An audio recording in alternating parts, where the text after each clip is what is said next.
안녕하세요. 금쪽 같은 아들을 둘이나 키우고 사는 40대 초반 여자입니다. 눈에 넣어도 안 아플 내 자식들이지만 아들이라 그런지 제가 체력이 감당이 안 됩니다. 이래서 아들을 키울 때는 아빠 역할이 중요하다는 말이 있나 봐요. 하지만 저는 있으나 마나한 꺼다 놓은 보릿자루 같던 남편과 갈라서고 혼자 아들들을 키우고 있답니다. 이 세상에 좋은 아빠, 좋은 남편이 있긴 할까요? 정말 결혼 전에는 하늘의 별도 달도 따줄 것 같던 남편이 결혼하고 나니까 그때 그 사람이 맞나 싶은 생각이 들 정도로 변했습니다. 결혼 전과 같은 거라고는 남편 껍데기 정도고 알맹이는 완전히 다른 사람인 거예요. 얼마 전 뉴스를 보니 이혼율이 갈수록 늘어난다고 하던데 제가 거기에 일조한 사람 중 한 명이라니 기가 막힐 노릇이죠. 그래서 저는 파란만장했던 제 이혼 스토리를 마지막 한 풀이라도 하듯 풀어보려고 합니다. 아마 대부분의 여자들이 이혼하고 혼자서 자식들 어떻게 키우나 걱정이 앞설 거라고 생각해요. 이런 고민은 저도 이혼 전 똑같이 해본 고민이라 저도 공감이 됩니다. 게다가 저는 아들이 둘씩이나 있으니 얼마나 머리 터지게 고민을 했겠습니까? 그런데도 제가 이혼을 결심했던 건 남편도 남편이지만 시부의 영향도 컸어요. 처음에는 남편과 시댁이 그저 화목해 보이기만 했는데 결혼해서 살아보니 시부가 남아 선호 사상이 강한 분인 겁니다. 시댁에는 아가씨도 있었는데 아가씨는 이런 시부한테 지쳐서 아예 신경도 안 쓰는 지경에 이르렀어요. 친딸이 시부를 보고 진절머리 난다고 할 정도면 볼장 다 본 거 아닙니까? 처음 결혼하고 맞이한 설날에 아가씨가 밥만 먹고 나가길래 제가 좀 당황했어요. 그런데 그때 시부가 얼굴만 비추고 사라지는 아가씨가 못마땅하다는 듯 저를 보며 이런 말을 했습니다. 딸 자식 키워봐야 소용없다더니 저 태도 좀 봐라. 이래서 집안에는 아들이 있어야 하는 거야. 아들 잘 키워서 장가 보냈더니 이렇게 참한 며느리도 생기고 집안 분위기가 달라졌잖아. 이래서 집안에는 아들이 기둥인 거야. 술을 한 잔 걸치시고 아들이 잘나야 한다며 우렁찬 목소리로 말씀하셨죠. 그런데 저도 며느리이기 전에 친정에서는 귀한 딸이잖아요. 같은 딸 입장에서 저런 말을 들어보니 바람처럼 왔다가 먼지처럼 가버리는 아가씨 입장을 충분히 이해할 수 있었습니다. 신혼 초 알게 된 시부의 아들 사랑은 장남이라 끔찍하게 아끼는구나 했어요. 그런데 그렇게 시부가 아끼고 자랑스러워하는 남편은 어땠는 줄 아십니까? 멀쩡하게 잘 살고 있던 시댁 재산 말아먹은 장본인이 바로 제 남편이랍니다. 저 시집 오고 시부한테 가장 많이 듣던 말이 이런 말이었어요. 정말 내 아들이라서 하는 말이 아니라 머리가 얼마나 좋은지 몰라. 세상에 남자로 태어났으면 사업도 해봐야 한다고 지금 저렇게 사업을 하고 있는 거야. 요즘 대기업 들어가봐야 정년이 어쩌고 저쩌고 하는데 넌 남편 잘 만나서 평생 사모님 소리 듣고 살게 될 텐데 팔자 제대로 핀 거 아니야? 그러니까 남편 알길 우습게 알지 말고 항시 밥상에 국은 꼭 올려야 한다. 결혼 당시 사업을 하던 남편은 시부의 자랑이었고 시부는 입만 열면 대단하고 똑똑한 아들이라며 자랑을 늘어놓았답니다. 그때만 해도 남편 사업은 별탈 없이 잘 되고 있었는데 문제는 그게 오래 못 갔다는 게 화근이었죠. 시댁은 원래 37평 아파트에 살고 있었는데 남편이 사업 자금을 시부한테 손을 벌리면서 원래 살던 집을 내놓고 서울 변두리의 허름하고 낡은 20평대 집으로 이사까지 했어요. 남편 사업 시작은 저와 결혼하기 전이라 시부가 남편한테 사업 자금을 주는 과정이 어땠는 줄은 잘 모르고 있었죠. 그런데 결혼 후 1년 만에 남편 사업이 부도가 나면서 시부는 남편한테 투자한 돈을 잃게 된 거예요. 그래서 아가씨가 시부를 보면서 화가 잔뜩 난 목소리로 이렇게 말했습니다. 내가 오빠 사업에 투자하지 말라고 몇 번 말했어. 결국 부도 났다면서 아빠 이제 노후는 어떻게 하려고 그런 큰 돈을 집까지 팔면서 준 거야.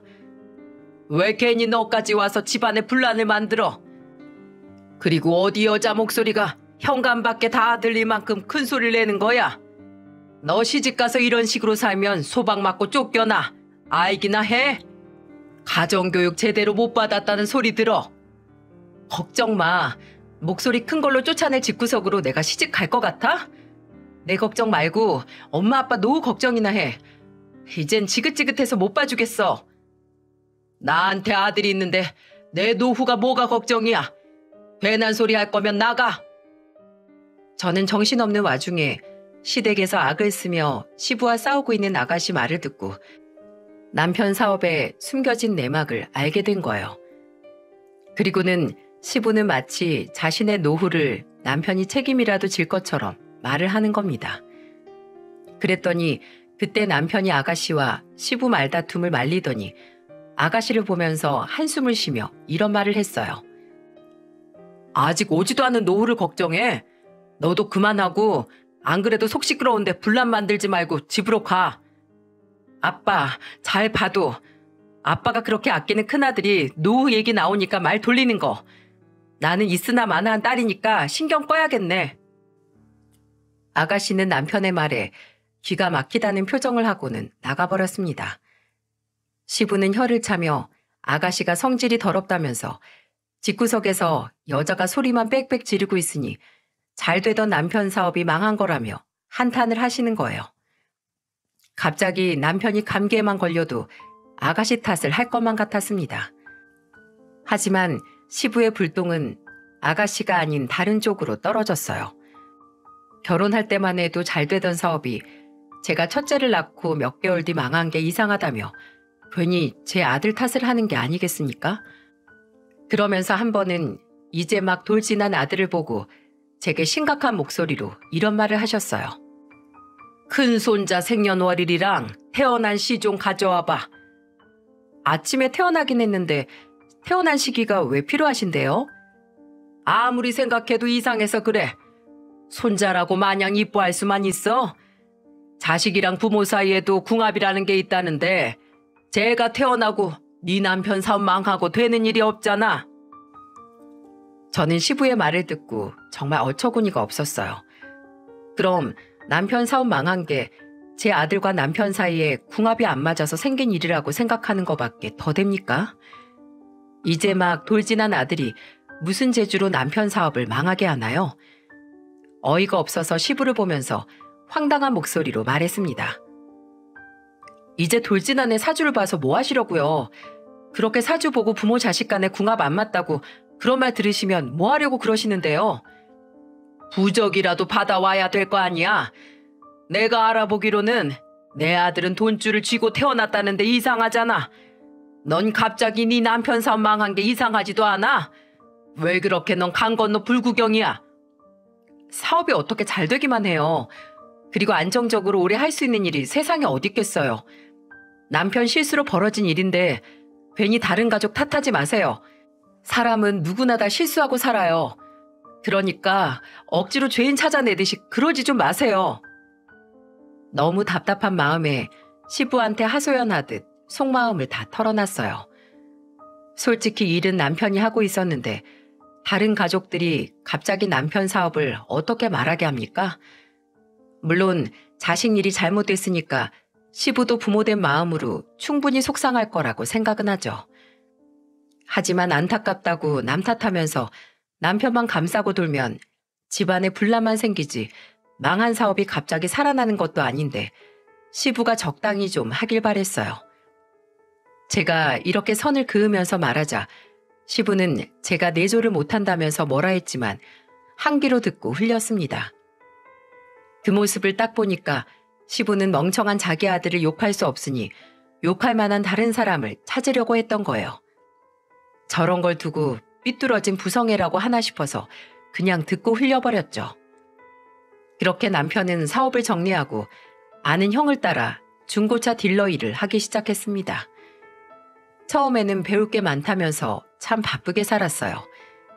남편이 새로운 일을 시작하니까 가장 기뻐한 건 제가 아니라 시부였죠. 재산 다 까먹은 아들이라도 시부한테는 남편이 최고구나 싶은 생각이 들 만큼 시부는 누구보다 남편의 새로운 일을 지지해줬습니다. 워낙 성격이 낯을 가리지 않고 시원시원했던 남편은 금세 일을 배웠어요. 남편과 저는 새로운 시작을 다짐하면서 서로 큰 힘이 되어주고 있었죠. 그렇게 큰아들을 키우면서 둘째 아들까지 낳으면서 남편도 이제는 당당하게 명함을 내밀 수 있는 딜러로 자리를 잡고 있었습니다. 천만다행이다 싶은 그때가 큰아들 6살, 작은아들 4살 때였어요.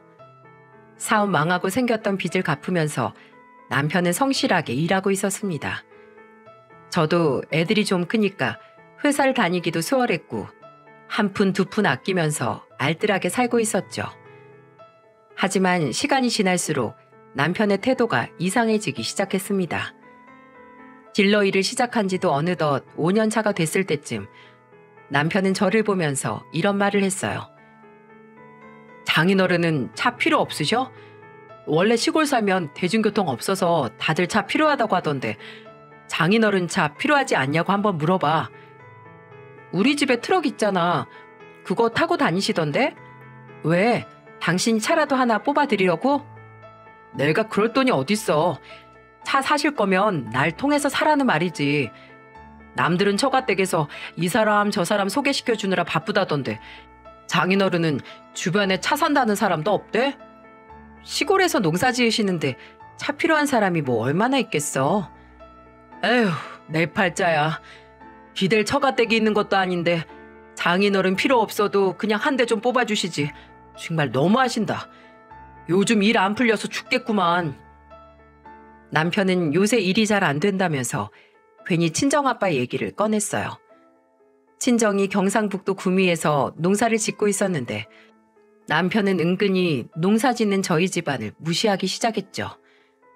이 모든 시작이 남편이 중고차 딜러 일을 시작하면서부터 괜히 다른 집과 저희 집안을 비교하면서 까내리기 시작했습니다. 안 그래도 그동안 일이 잘 안 풀리면 제 친정 식구들을 괜히 걸고 넘어지는 남편 태도에 화가 나 있었고 기댈 만한 처가가 아니라는 말에 발끈해 제가 화를 내며 대답했어요. 왜 일이 안 풀리면 괜히 고향에 계시는 우리 부모님만 걸고 넘어져? 차는 우리 아빠만 없는 것도 아니고 아버님도 차 없잖아. 당신이 아버님 보고 차 좀 사달라고 해. 우리 아버진 내가 한 대 사드려야지. 그걸 꼭 아버지 보고 사라고 해야 직성이 풀리냐? 나 사업 망했어도 투자한 사람은 아버지였는데 당연히 내가 해드려야지. 그거 나랑 결혼 전에 있던 일이잖아. 그럼 당신이 알아서 해드리는 게 맞는 거지. 막말로 당신 사업 잘 나갈 때 우리 부모님 해드린 거라도 있어? 그때는 내가 일하느라 바빠서 못 챙겨드린 거잖아.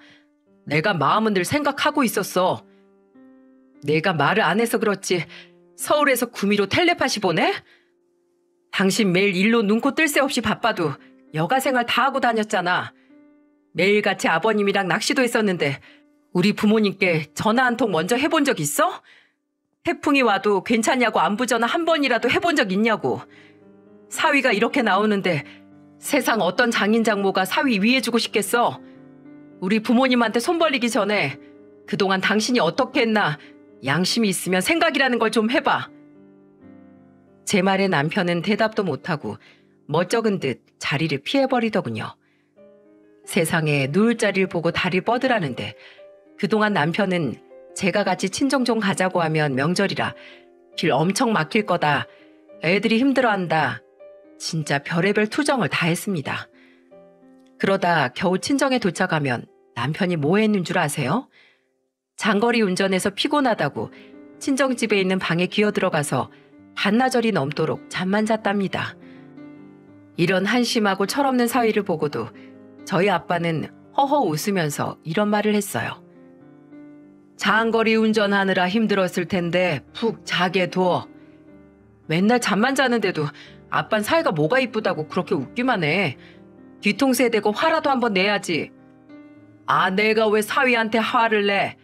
일 성실하게 하고 처자식 안 굶기는 것만으로도 할도리 하고 사는 거야.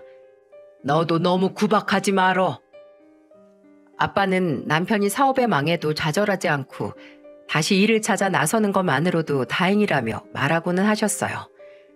그때 아빠 지인 중에 사위가 사업병에 걸려서 처가 재산까지 모조리 해먹은 남의 집 얘기를 듣고 나니까 남편이 성실한 사람이라고 생각하고 있었죠. 그냥 사고 안 치고 밖에서 일 열심히 하면서 처자식 안 굶기면 가장으로 딱이라는 아빠의 생각이었어요. 이러니 제 입장에서는 속이 터지는 거죠. 그런데 엄마는 그런 남편을 보면서 입장이 달랐어요. 1년에 한 손에 꼽을 만큼 오면서 오자마자 인사 한번 하고 들어가 자는 사람이 어딨냐고 화를 내고는 했습니다. 그래서 그때는 엄마가 일부러 자고 있는 남편을 깨워서 이렇게 말했어요. 자네 처가 떼고 왔으면 거실에 나와서 안부도 묻고 그래야 되는 거 아닌가? 인사 한번 하고 방으로 쑥 들어가서 잠만 잘 거면 못하러 온 거야? 죄송해요. 제가 너무 피곤해서 저도 모르게 저녁에 외식이라도 할까요? 오늘은 자네가 나 좀 도와서 상 좀 차려. 아무리 사위가 100년 손님이라지만 나는 내 집에서 이러는 꼴 못 봐. 내 아들도 난 이렇게 안 키웠어.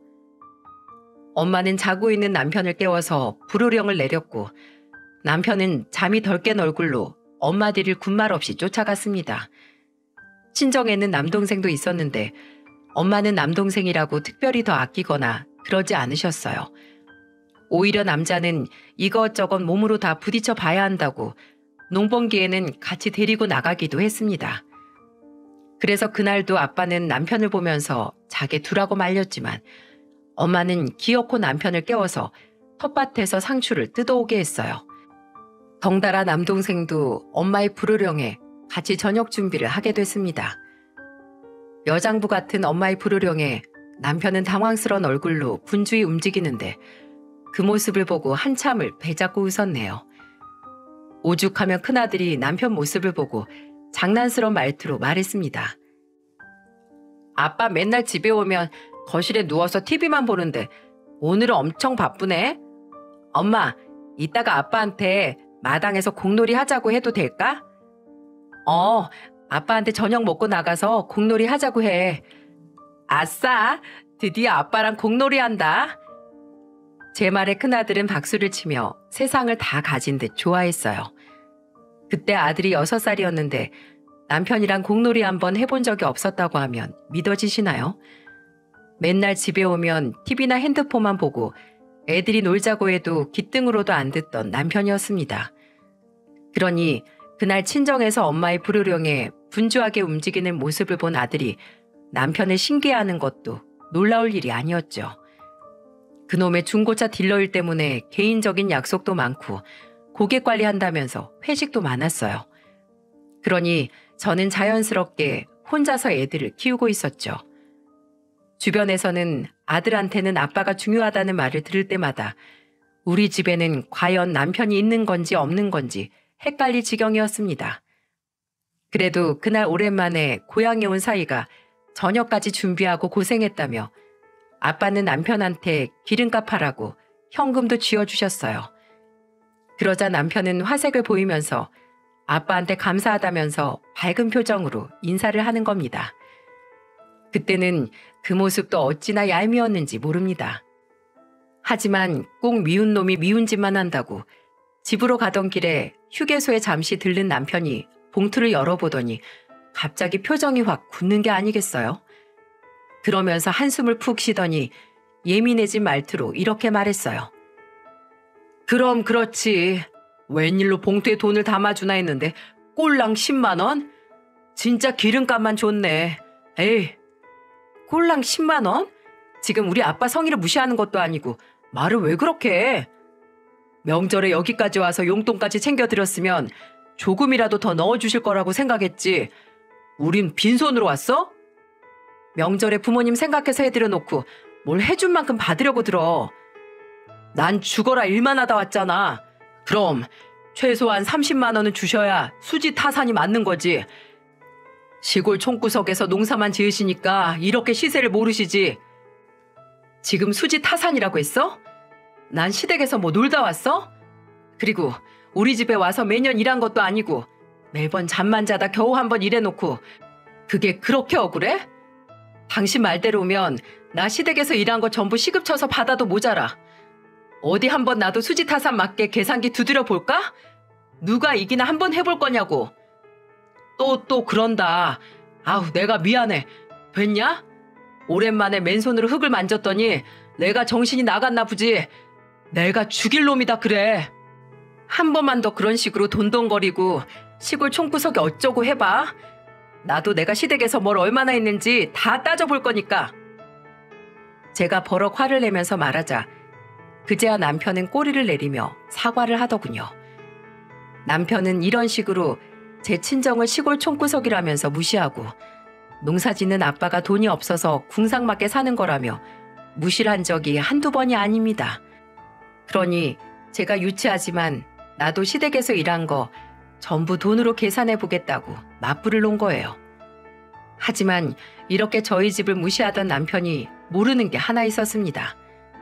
바로 구미 시내에 아빠 명의로 된 3층짜리 건물이 있다는 걸 남편은 모르고 있었어요. 저는 부모님 재산이고 임대를 주고 나온 수익도 두 분이 관리하고 있었기 때문에 남편한테 알리지 않았죠. 이런 사실을 모르는 남편은 주택에 살면서 농사만 지을 줄 아는 촌스러운 처가댁이라고 생각했던 겁니다. 사람이 어쩜 그렇게 속물스러운지 보여지는 게 허름하고 볼품없다고 사람을 그렇게 무시해도 되는 겁니까? 남편이 한 번씩 이렇게 말할 때마다 속에서 천불이 났지만 부모님 재산에 대해서는 이런 방구 언급하지 않았어요. 그런데 남편이 이런 태도로 처가를 무시하니까 시댁도 시간이 흐를수록 친정을 무시하기 시작했죠. 결혼 생활도 어느덧 10년 차였는데 정말 남편과 시댁은 하나같이 매년 감당하기 힘들 수준으로 변해만 갔습니다. 시부와 대판 싸웠던 사건이 딱 이맘때였던 것 같습니다. 어린이날에 어버이날까지 있어서 아이들을 데리고 나들이 가는 기분으로 친정에 다녀왔었는데 다음날 시댁에 가니 시부가 둘째를 보면서 심각한 목소리로 말하는 겁니다. 얘는 목이 왜 이렇게 빨간 거야? 가만 보자. 다리도 빨갛게 부어올랐네. 어제 어디 갔길래 애 몸에 피부병처럼 올라온 거야? 어제 처가댁 갔다 왔지. 시골인데 애들이 피부병 걸릴만도 하지. 그러니까 괜히 왜 애들을 데리고 시골을 갔다 와. 위생에도 안 좋고 지저분한 곳을 가니까 애들이 피부가 난리가 나잖아. 아, 외갓집이 그 모양이라 애들만 고생이지. 그래서 나도 웬만하면 애들이랑 안 자고 오고 싶은데 처가댁이 좀 멀어. 진짜 어쩔 수 없이 자고 오는 거야. 남편과 시부의 대화를 듣다가 정말 어이가 없었어요. 둘째 아들이 아토피가 있었는데 이맘때가 되면 한 번씩 가렵다면서 긁는 바람에 빨갛게 올라올 때가 있었죠. 그런데 이런 둘째의 몸 상태를 알 리가 없던 남편이 시부를 보면서 괜히 시골에 다녀왔다면서 말을 하니까 저는 미치고 팔짝 뛸 노릇이었습니다. 저는 주방에서 두 사람의 대화를 듣다가 거실에 있는 가방에서 아토피 크림을 꺼내 보이며 시부를 보고 말했어요. 둘째가 아토피가 있어서 이맘때면 피부를 긁어서 일어난 거예요. 애는 같이 낳았는데 바쁘다고 저 혼자만 애들 키우고 살아서 그런지 남편은 자기 아들이 아토피가 있는지도 몰라요. 시골이 위생이 안 좋고 지저분한 곳이라고요? 환경을 탓하려면 머리 나쁜 남편이 문제긴 해요. 자기 아들이 아토피 때문에 뭘 못 먹는지도 모르는데 아무거나 먹여서 이러다 애들 잡겠어요. 뭐야? 너 지금 내 앞에서 내 아들 머리 나쁘다는 말을 하는 거냐? 어디서 하늘 같은 남편 흉을 시부모한테 하고 앉아있어? 신도 아니고 하늘 같은 남편이 어딨어요? 하늘은 눈에 보이기라도 하지. 전 요즘 남편 없이 혼자 애 키우고 있는 것 같아요. 맨날 돈 없다고 그렇게 죽어라 일만 하는데 지금도 돈이 없대요. 오죽하면 애들이 집에서 저녁 먹는 아빠를 보고 신기하겠어요. 가장이 밖에서 사회생활 하다 보면 늦게 들어오기도 하고 그러는 거지. 너 지금 그게 불만이라는 거냐? 여자가 집안일 하는 게 당연하지. 뭐가 억울해서 이렇게 시애비 앞에서 큰 소리를 쳐?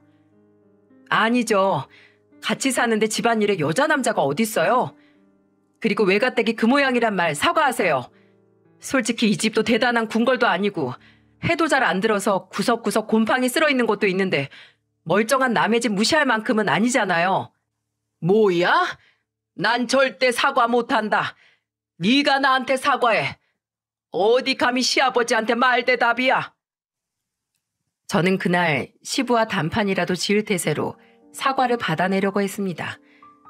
성실하게 피땀 흘려서 잘 살고 있는 저희 부모님을 보고 그 모양이라고 하는데 제가 참을 수 있겠습니까? 그런데 그때 시모가 주방에서 참다 못해 나와 시부를 보며 한마디 했어요. 당신 아들 이혼당하는 거 보고 싶어서 이러고 있어? 왜 괜히 사돈댁을 걸고 넘어져? 나라도 친정부모 욕보이게 하면 가만 못 있겠네. 얼른 며느리한테 사과해.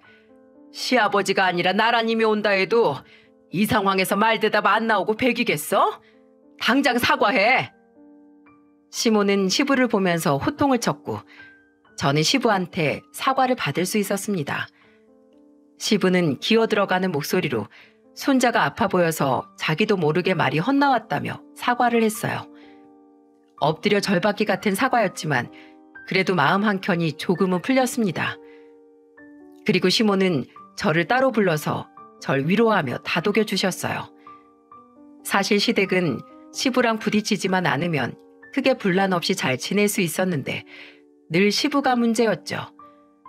솔직히 시부는 자기 딸한테도 그렇게 모질게 하는데 며느리한테라고 살갑게 대해주겠습니까? 인생의 오로지 아들, 그 중에서도 장남이 세상 최고인 분이셨거든요. 그러니 남편도 무슨 일만 있으면 쪼르르 시부한테 달려갔고요.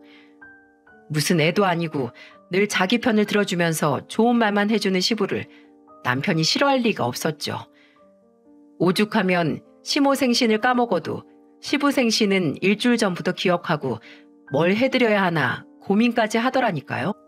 그러다 정말 제 인생을 뒤집어 놓은 사건이 벌어졌던 건 저희 아빠와 시부의 칠순 때였습니다. 두 분이 동갑이셔서 같은 거예요. 지금 생각해도 너무 화가 나고 제가 제 입으로 이혼을 말할 만큼 충격적인 사건이었죠. 시기상 친정아빠 생신이 먼저였고 2달 뒤가 시아버지 생신이었습니다.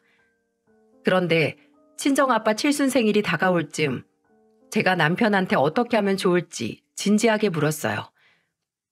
곧 우리 아빠 칠순인데 어떻게 챙겨드리지?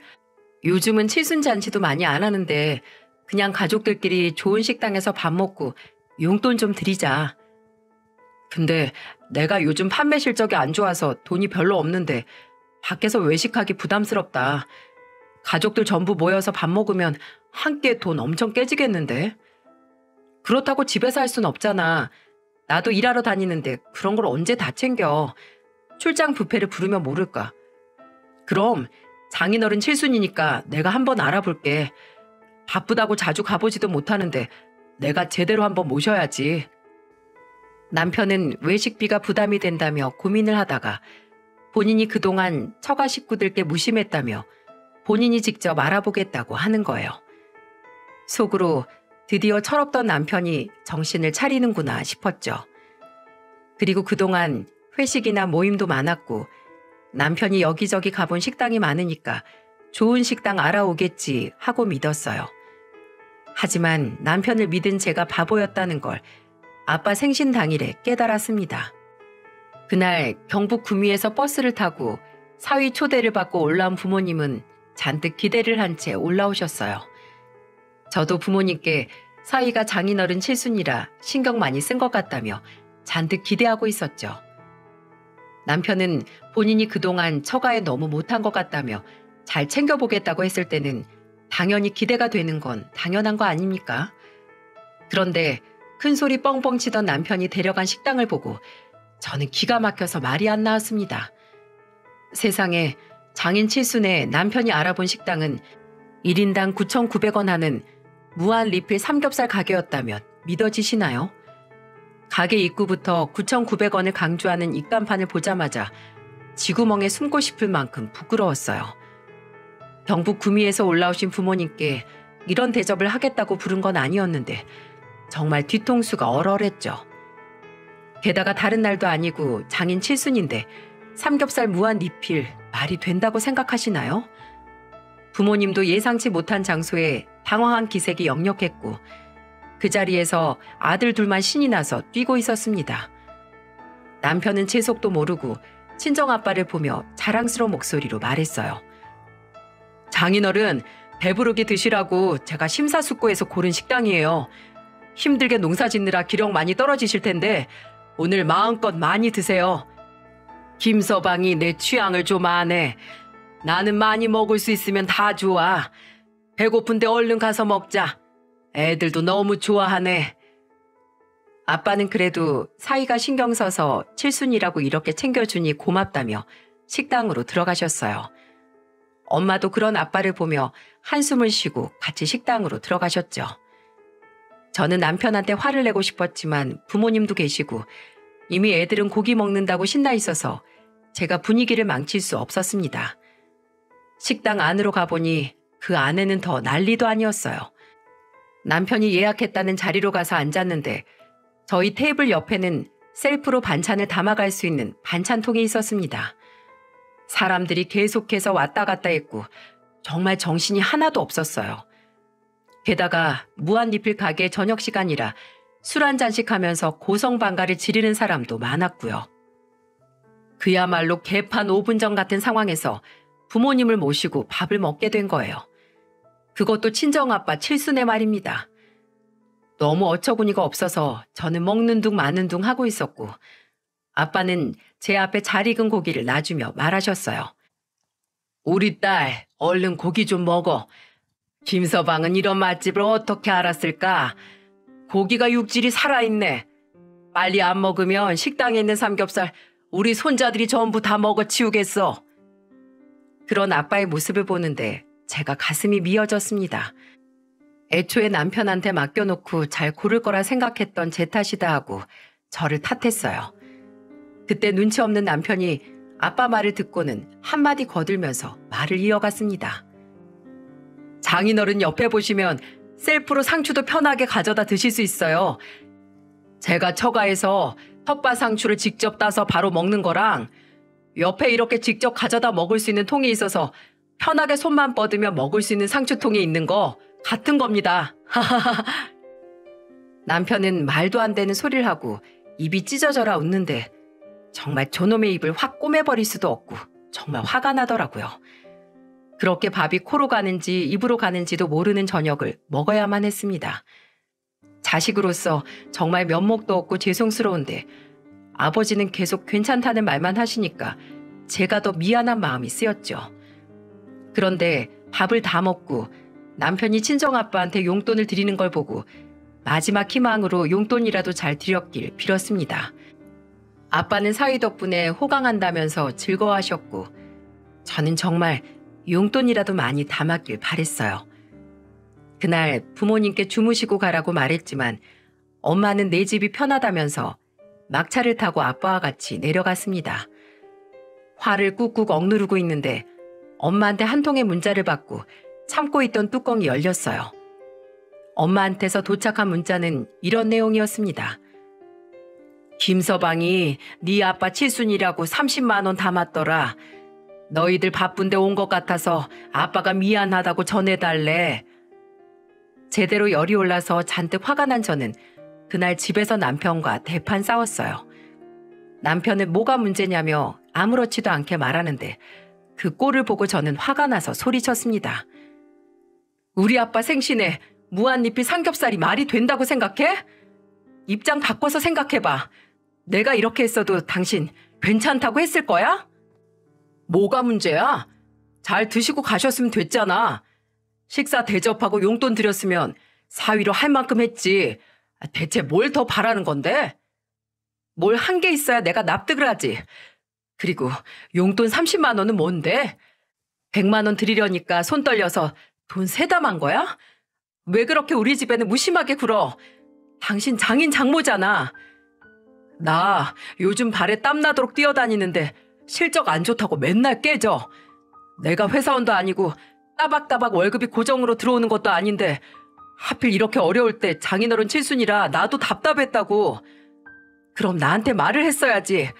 나랑 상의를 했으면 차라리 집으로 모셨겠지. 나도 내 힘으로 해드리고 싶었어. 내가 아무리 능력이 없어도 집에서 모시고 싶었겠어? 당신이라도 나 좀 이해해줄 수 없어? 우리 부부면서 당신이 제일 날 몰라주는 것 같아. 어떤 날은 나도 서운해. 남편은 요즘 실적 부진으로 어려운 상황이었는데 혼자 힘으로 장인 칠순을 챙겨주고 싶어 최선을 다했다며 울먹이기까지 했어요. 또 답답해하는 얼굴로 자책을 하면서 말하는 걸 보니까 남편은 남편대로 속이 까맣게 타들어갔을 수도 있겠다 싶었죠. 그래서 저는 울먹이면서까지 억울해하는 남편을 이해해보려 했어요. 저도 평범한 회사원이라 제가 버는 돈은 한창 크고 있는 두 아들한테 거의 다 들어가고 있었고 남편이 버는 돈이 생활비로 쓰이고 있었죠. 이런 형편 뻔히 아는데 제가 대단한 호텔 식사를 바란 것도 아니고 그래도 무한 리필은 진짜 너무했다 싶었던 거예요. 그래서 그날 저녁 엄마한테 전화를 드리고 남편이 착각한 것 같다면서 50만 원을 더 보내드렸습니다. 엄마는 삼겹살 무한 리필 가게라 당황하긴 했는데 아빠가 불만 없었으니 됐다고 너무 마음 쓰지 말라며 한숨을 쉬셨어요. 솔직히 할 말은 많아 보이셨지만 제가 남편과 싸울까봐 말을 아끼시는 것 같았죠. 그러다 2달 뒤 시부의 칠순이 다가왔고 남편은 저한테 또 한 번 자기가 다 알아서 한다고 신신당부를 했습니다. 저는 남편이 뭘 준비할진 몰라도 그쯤에도 돈 없다는 말을 줄곧 해와서 또 무한 리필을 하겠구나 싶었어요. 그래서 저는 남편에게 어른들은 무한 리필 음식점 불편해하실 수 있으니 돈이 없으면 그냥 적당한 한정식 가게로 알아보자고 했죠. 그랬더니 본인만 믿으라고 걱정 말라고 또 설레발을 치며 말하는 거예요. 반신반의하면서 맡겼는데 시부 칠순 생일 당일 저는 제가 제대로 온 게 맞나 싶어서 제 눈을 비볐습니다. 저는 서울에 그렇게 고급스러운 식당이 있는지 처음 알았어요. 주차장도 너무 잘 되어 있고 식당은 주변 풍경도 너무 예쁜 겁니다. 시모와 시부는 차에서 내리면서 식당 주변에 산책해도 좋겠다면서 감탄까지 했어요. 순간 저희 부모님 모시고 식당에 갔던 일이 떠올랐습니다. 자연스레 비교가 될 수밖에 없지 않겠습니까? 친정아빠 칠순 생신 때 갔던 무한 리필 가게는 주차도 힘들어서 가게 주변을 돌다가 가게랑 좀 떨어진 곳에 주차를 하고 식당까지 조금 걸어갔거든요. 그러니 풍경을 보고 감탄하는 시부모를 보자 그때랑 너무 비교되는 상황에 헛웃음까지 났습니다. 식당 이름을 검색해보니 1인당 10만 원씩 하는 한우만 취급하는 최고급 한정식 식당이었어요. 돈 없다더니 시부 칠순이 되자 로또라도 된 사람 같았죠. 부부끼리 네 부모 내 부모 나누면 안 되는 거 알지만 이 정도면 남편이 자기 부모 칠순만 챙긴 수준 아닌가요? 기세등등하게 시부모와 같이 식당으로 들어가는데 뒤통수를 한 대 치고 싶을 정도로 남편이 얄미웠죠. 그래서 어디 드러나 가보자 싶어서 일단 들어갔더니 식당 내부는 조용하고 한적한 데다가 음식도 정갈하게 잘 나왔어요. 일단 앉았는데 생각할수록 지난 아빠 생신이 떠올라서 속에서 화가 나는 겁니다. 근데 남편이 시부를 보며 이렇게 말하는 거예요. 아버지 칠순이라 제가 신경 좀 썼어요. 마음에 드세요? 야, 난 서울에 이런 식당이 있는 줄도 몰랐어. 근데 여기 비싼 거 아니냐? 괜찮아요. 제가 이 정도 돈도 없겠어요. 그냥 오늘 맛있게 드셔주기만 하세요. 남편이 기세등등한 목소리로 시부한테 말을 하는데 어처구니가 없다는 게 이런 기분이구나 했습니다.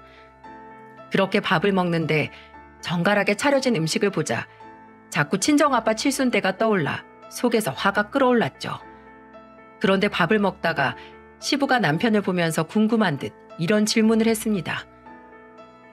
여기 네 장인어른이랑도 왔었어?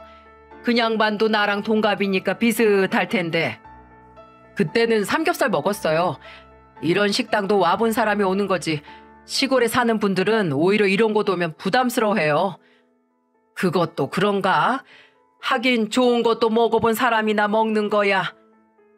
완전히 저희 부모님을 까내리는 남편과 시부의 말에 저는 참았던 인내심이 폭발했습니다. 저는 자리에서 벌떡 일어나 옆에 있던 냉국을 남편 얼굴에 들이부었어요. 그러자 시부는 갑작스런 상황에 저를 보며 뭐하는 짓이냐며 소리쳤고 남편은 저를 보면서 버럭 화를 내며 말했습니다. 뭐하는 짓이야? 당신 미쳤어? 진짜 미친 건 당신이지. 냉국 처맞고 정신이나 차려. 2달 전에는 입에 풀칠할래도 돈 없다고 우리 부모님을 시장통 같은 식당 데려다 놓고 지금 이건 뭐 하자는 거야? 나 엿먹으라는 거야? 내가 수준에 맞게 모신 거잖아. 농사꾼 네 아버지랑 급이 다르잖아. 우리 아버지 회사 다니시다 정년 퇴직한 분인데 어딜 갖다 붙여? 아이고, 회사 다니게 뭐 훈장이라도 되냐? 그래서 남은 게 뭔데? 너처럼 나사 빠진 아들 하나 키운 거? 누가 들으면 네 상태 보고 지나가다 비웃어. 너 같은 아들이라고 키워놓고 밥 얻어먹고 산다고. 세상에, 처가댁은 그렇게 무시하고 자기 부모만 챙기는 거 보니까 넌 싹이 글렀어. 야, 이혼해. 애들이 널 보고 뭘 배우겠어? 뭐? 없이 사는 처가댁 배려한다고 수준 맞게 모셨더니 교양 없이 나오는 것 좀 봐. 이래서 잃을 거 없는 집구석은 상대하는 게 아닌데. 잃을 게 왜 없어? 네가 그렇게 아끼는 아빠는 깔고 앉아있는 저 허름한 20평 아파트가 전부잖아. 우리 부모님 3층짜리 건물에서 나오는 임대 수익이 얼만데. 사람 잘못 봐도 한참 잘못 봤어. 건물? 무슨 건물? 그런 말 없었잖아. 너 같으면 날라리 사위한테 재산 있다고 떠벌리고 싶겠어? 헛꿈 꾸지 말고 이혼해.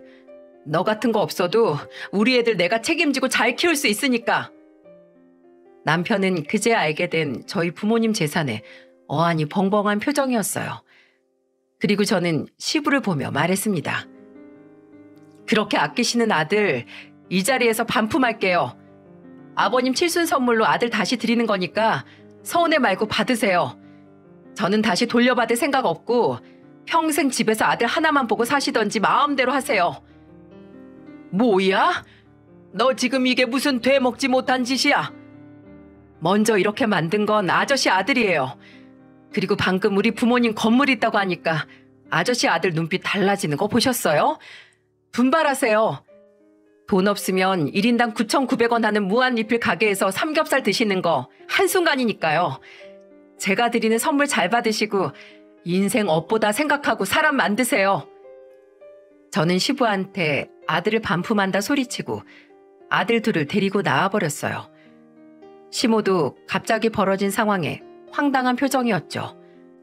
고급 한정식 집에서 남편 얼굴에 냉국 끼얹은 미친 여자 같았겠지만 주변 시선 하나도 신경 쓰이지 않았네요. 그때 그렇게 안 했으면 저 사연 쓰면서도 손을 부들부들 떨었을 겁니다. 제가 그렇게 식당을 빠져나오자 시부는 제게 계속해서 전화를 했고 저는 아예 차단해버렸어요.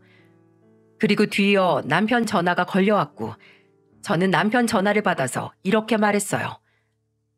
서류 준비할 테니까 넌 도장이나 찍어. 너 혼자서 애들 키울 수 있어? 뭐가 잘나서 그렇게 당당해? 냉국 맞고 아직도 정신 못 차렸구나. 애들한테는 네가 더 안 좋은 사람이야. 그리고 언제 네가 애들 생각하기나 했어? 너는 아직도 애야, 애. 다시 니네 아빠한테 가서 더 키워달라고 울고불고 매달려. 저는 남편 전화를 끊어버렸고 집에 도착하자마자 남편 짐도 전부 집 밖으로 던져버렸어요. 뒤늦게 도착한 남편이 문 열어달라며 소리쳤지만 아랑곳도 안 했습니다. 그리고 저는 다음날 변호사를 통해 이혼 소송을 시작했고 남편과 양육권을 두고 싸우다 마지막에 남편이 양육권을 포기하면서 아이들은 제가 키우게 됐습니다. 나중에 제 이혼 소식을 듣고 아가씨한테 연락이 왔는데 글쎄 시부가 아들 세장가 가야 한다며 애들 전부 데려오지 말라고 했다는 거예요. 집안에 대를 이을 손자들이라고 그렇게 아끼더니 이게 무슨 막말입니까? 차라리 잘됐다 싶어 양육비나 꼬박꼬박 보내라고 했습니다. 저렇게 돈만 하는 집에서 커봐야 애들한테 좋을 게 하나도 없을 거라고 생각했죠. 그런데 문제는 이혼 후부터 터지기 시작했네요. 남편이 사기를 쳐서 계약한 중고차들이 대량으로 소송이 걸린 거예요. 예를 들면 침수차인데 무사고차라고 속여서 팔았던 건 기본이고 4천만 원에 팔아야 될 차를 7천만 원에 팔아서 구매자들이 집단 소송에 나선 겁니다. 요즘 소비자들이 얼마나 똑똑한데 저런 짓을 벌이나 진짜 생각이 없는 사람 아닌가요? 또 시부가 남편 사고 친 거 막아주다 그나마 살던 집도 팔아야 할 것 같으니까 남편이 시모 전화로 저한테 울면서 전화를 했더라고요. 여보, 내가 너무 지금 급해서 전화할 곳이 당신밖에 없네. 누가 네 여보야? 이혼했으면 호칭 똑바로 해, 이 아저씨야. 나 소송 걸려서 양육비 보낼 돈도 없어. 소송 마무리되면 내가 진짜 돈 다 갚을 테니까 도와줄 수 없을까? 여자 혼자 남자애 둘 키우는 게 얼마나 빠듯한데 양육비를 못 보내? 막노동을 해서라도 보내. 처가에 건물 있다며. 그럼 그 돈이라도 좀 어쩔 수 없나? 그 돈이 내 돈이야? 우리 부모님 돈이야. 어딜 침을 흘려? 너 같은 놈 도와줄 돈 없으니까 네 아빠한테 가서 달라고 해. 여보. 저는 그렇게 시댁 식구들 번호를 전부 차단했고 지금은 아가씨와만 연락하고 지냅니다. 아가씨도 간간히 들려주는 소식 보니 남편은 소송 때문에 그나마 있던 돈도 전부 다 날리고 아주 빈털털이더라고요. 그리고는 뭘 잘했다고 시댁에서 술만 마시는 아들 보면서 시부가 속 터져 한다는 말을 들으니까 제 속은 아주 뻥 뚫렸답니다. 한동안 양육비도 못 받아서 곧 저도 남편한테 소송을 할 예정이에요. 옛말에 돈 모아줄 생각 말고 자식 글 가르쳐라 하는 말이 있지 않습니까? 자식한테 사람보다 글보다 돈에 대한 가치만 주입하면 이런 파국을 맞이하는 것 같아요. 세상에 돈을 더 많이 가지고 있다고 해서 더 훌륭한 사람도 아니고 돈이 좀 없다고 해서 모자란 사람인 건 아닙니다. 저는 제 아들 둘이 그렇게 클까봐 항상 사람에 대한 예의와 배려를 먼저 가르치고 있어요. 세상에 돈만 있으면 된다는 물질 만능주의 같은 사상을 갖지 않도록 정말 신경 많이 쓰고 있죠. 남편은 한동안 저한테 돈 좀 빌려달라며 회사까지 찾아왔고 싸대기 한 대 맞고 나서야 근처에 얼씬도 않고 있습니다. 저 이 정도면 제 인생의 혹 같은 사람 잘 떼어낸 거죠? 지금은 아이들과 구미로 내려와서 친정 부모님과 함께 살고 있어요. 아무래도 자연에서 크니까 아토피로 고생하던 둘째는 피부도 좋아졌고 뛰어놀기 좋아서 그런지 첫째도 너무 좋아합니다. 특히 부모님은 손자들 자주 본다고 더 좋아하시고요. 이제는 여기서 제2의 인생 아이들과 잘 살아보려고 합니다. 부족한 엄마지만 저 많이 응원 부탁드립니다.